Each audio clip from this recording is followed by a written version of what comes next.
I'm Summer Falgiano, and you're tuned in to Badasses in Tech. This week, we're joined by Chino Lex, the serial entrepreneur behind more than 180 apps.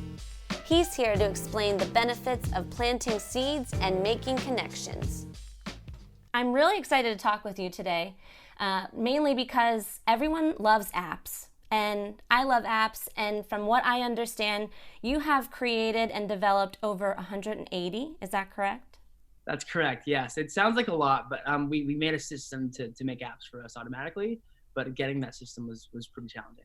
So tell us more about that. I'd love to hear about, how all of this conspired and how you got started in this role.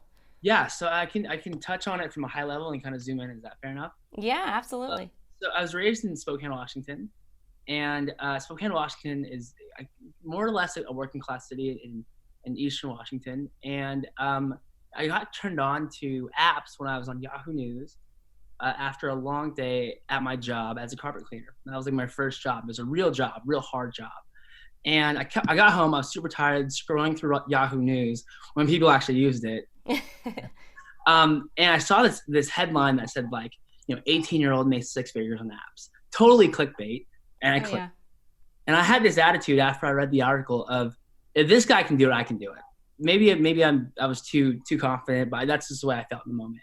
And so what I did is I tweeted the guy. His name was Spencer Costanzo, and he tweeted me back, and then we became Facebook friends.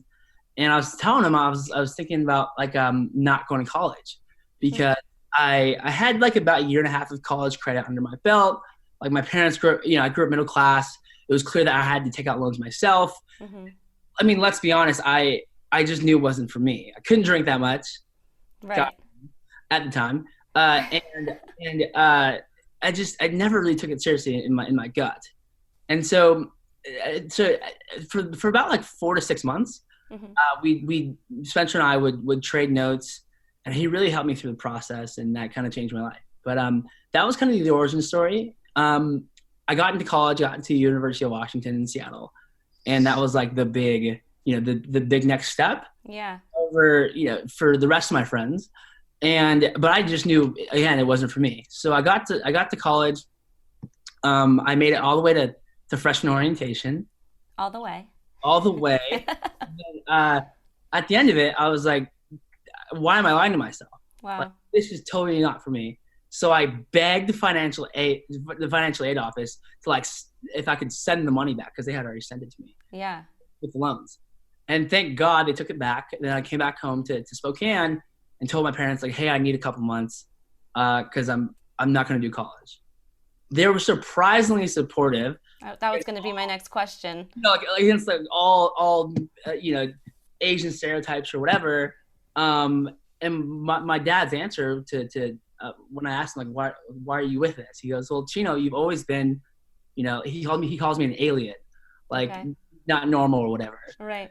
So he was with it, and so I really was heads down for about 3 to 6 months. Okay. Ate a lot of crap in terms of doing apps that got 0 downloads a day.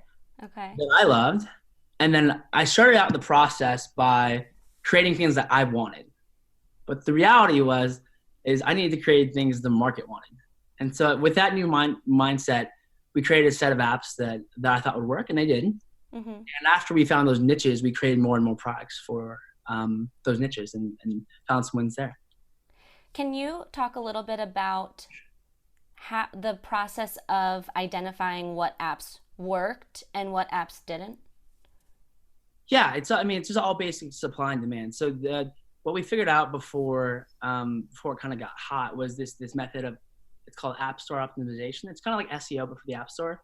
So if you look at a niche, let's just say golf, and you look at the terms related to golf, maybe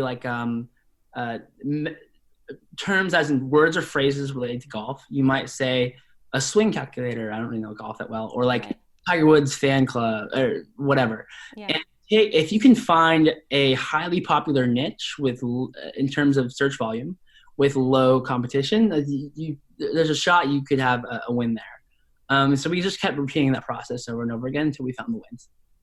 So out of out of 180, and you said that that wasn't a lot, and I feel like that kind of is a lot. So out of that, were all of those 180 successful, or were there like a couple hundred more that weren't? So Oh God, no. I mean, so like the first like 20 or 30 were either rejected or got one download a day, which is pretty much a failure. Because you can tell pretty fast with apps. Yeah, can you explain that? Because I don't even know. I literally only know like, oh, cool. I'm in the App Store. Yeah. I like to play. My favorite game right now is Cooking Fever. It's one of those games where you literally make like food. So that's the only experience I have. But from what you're telling me, you were able to make a career out of this. Am I understanding that correctly? So I'd love to understand that a little bit more. Yeah, that's correct. I mean, so to kind of zoom out on like the tech space in general, TechCrunch, Mashable, all these news outlets talk about these big financing rounds. And lucky for me, I had no idea what financing rounds were when I started the company. So we had to take nothing, which is pretty much like the $2,000 or $3,000 that I had in my bank account, and turn it into something or like a real business and like a real income. And so I couldn't afford developers who were US based because it's like, so expensive. Yeah, and they're a hot commodity these days. For sure, and they were back then too. And I was in Spokane, Washington, where I don't think I heard the word code until I was out of high school. Yeah. And so I found this site because of Spencer called Elance, which is now which is a freelancing site where people go on the site and they can post their skills on the site. And if you have a job and you to fill it with those skills, you connect, and then the site takes a fee. I use that site and a site called Odesk, which is the same thing. They've now merged and they're called Upwork. But that's where I hired my first team because that's all I could afford. And then it was like boot camp for me. Like, can I manage these people remotely? Can I manage the people who think I'm much older than I am? Wow. And that was a huge learning process. And I'd like to say now that I have like a PhD in remote work, and I think it's absolutely the future. So that was pretty much the start of it. Then we kept using those methods to grow to about 5 million users, and all without a single dollar raise, and all without like any marketing or ad budget. God, I wish I knew how to buy users or advertise to users back then. Wow. So out of all of that, what would you say was the moment where you realized, wow, this is like, I'm good at this and this is taking off? It was kind of a progression. So I was at the gym shooting free throws, and Spencer goes like, "Hey, congratulations." I'm like, "For what?" And he goes, "Check the charts." One of my first top charting apps was in the news category. I screenshot it like 10 times. And because it was like the first external validation in the market that something I was doing was working. Wow. And so that felt really great. And then we kind of just kept doing that until it stopped working. Yeah. So you said that was a news app you created that took off? Yeah. Wow. It was a news app for the WWE who cease and desist, but hey, it was a learning process for sure. There you go. And hey, it got you started. Yeah, definitely. And like, as soon as I think my parents were pretty worried because the team was in India. Mm-hmm. I'd stay up till 4 to 5 in the morning, and I'm pretty sure they thought I was like playing video games or whatever on my laptop. And my dad did. He like yelled at me like, "You told me you're not going to school, but you're just on your laptop all night, and you wake up at 2 a.m. or Dad, 2." You have no idea what I'm doing. But then my first big milestone was I bought a BMW, and they're like, "Okay, he's fine, he's good." Wow. And I moved out, and I moved in with Spencer actually, because everyone I talked to who wanted the kind of place I wanted was like 30 or whatever, right? Craigslist, but I knew Spencer, so that move seemed like it made the most sense. Yeah, absolutely. That's very cool, and congratulations. And it sounds like, I mean, you were young. How old were you at this time? I was 19. Built it for 3.5, 4 years, and then sold it. And since then, I've been working on different products, and some products failed, and some products failed. The one I worked on for about 12 to 18 months after that was a music discovery app. Okay. Called Tap Tracks, and it was kind of like Pandora on steroids, where you type in a song that you that you like, and then give you similar songs in clips that you can like or pass.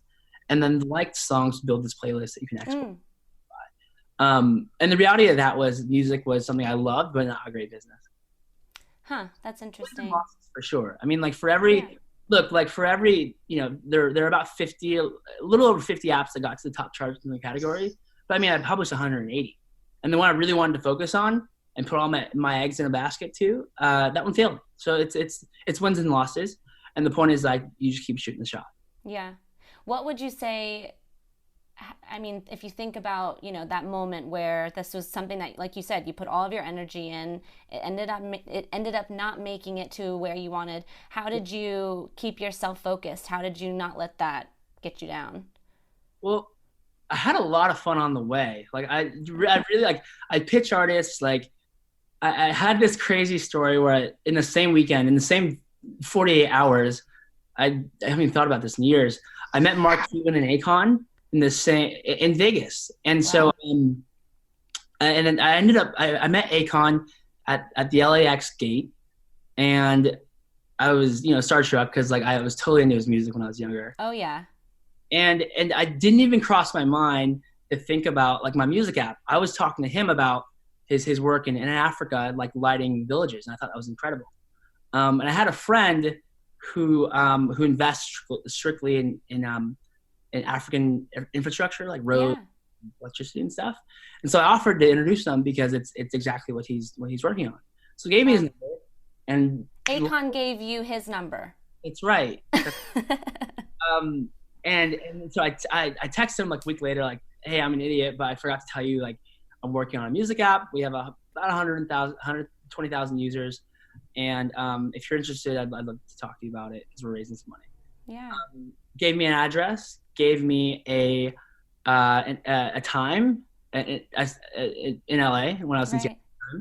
And so I flew over. I walk into this office building, and it's like Akon, David Guetta, and Troy Carter, who was Lady Gaga's manager at the time.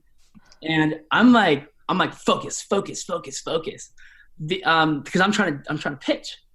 The pitch went great. Won't get into details what happened after that. He didn't end up investing, but the point is I've had a lot of fun with that. And so looking back on it, I don't regret it at all. And it taught me a lot about team building, conviction on a concept or a company, who to ask for what, and also building a team of advisors, which I've gotten pretty good at now, and who attract other talent that are really valuable to my new company. Yeah. So it's all learning, right? It's not like if I could have dwelled on it and said, this is bad, I'll never come back from this, I'm such a loser, blah, blah, blah. But you just got to move on. Yeah. Yeah.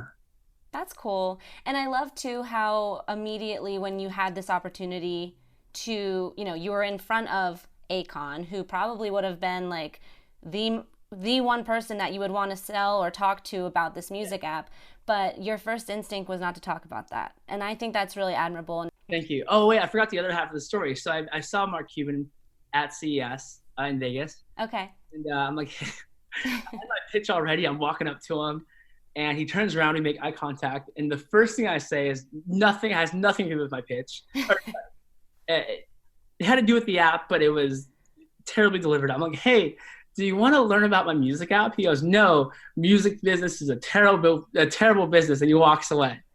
So there's a lot that you just mentioned that I want to touch on, because I agree. I think seed planting, networking, whatever you want to call it, it is key. And it sounds like, when you were talking about the first app that you developed, you kind of found that and realized that was something you wanted to do through a networking opportunity or through a friend. And, you just went through this example with the other person that you met, the music person. So for those, and for me too, I almost find networking or seed planting kind of challenging. It sounds like an easy concept, and in theory, it's like, oh, cool, I just go up to a person and say something or send a note to somebody. But it seems like you have some sort of strategy that you've used to be and to give you this success. So can you explain maybe some of your tips and tricks? So the basic premise is is if you have a shared interest with somebody, whether it be the industry or food, I fucking love food, or travel, you can start with that. And what I always start with is a question, right? Like even, and this is true with any relationship, dating, friends, whatever, it always starts off best with a question, because a question is never transactional, unless it's like, do you want to buy this, or right. do you want to date me, or whatever.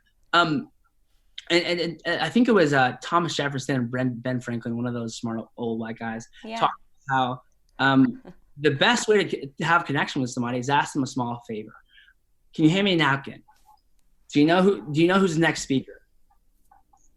Like, and one of the most successful versions of this online, and there's different, and there's a way to do this online and offline, is I asked the CTO of one of the big streaming services a specific 4-line question on LinkedIn. It took me like half an hour to write the damn question. Yeah. He knew that through all the signal and all the BS in your LinkedIn inbox that I thought about that. And it's clear, because I sure as hell didn't start off with, hey, blank, hey, name. Yeah. I trust you're well. And just make sure you talk about their interests, not only yours, and at some point they'll converge. And the point is to do that in a way that here's an analogy I use. When I was a kid, I thought this was a big weakness. When I was a kid, I'd always ask my friends to play. I'd knock on their door and I'd say, hey, is Dalton home? Can he come play? Whatever. Yeah. One night, I was a sensitive kid. I thought about this in bed. I'm like, why? How come it's always me asking kids to play? What, does anyone not think about me?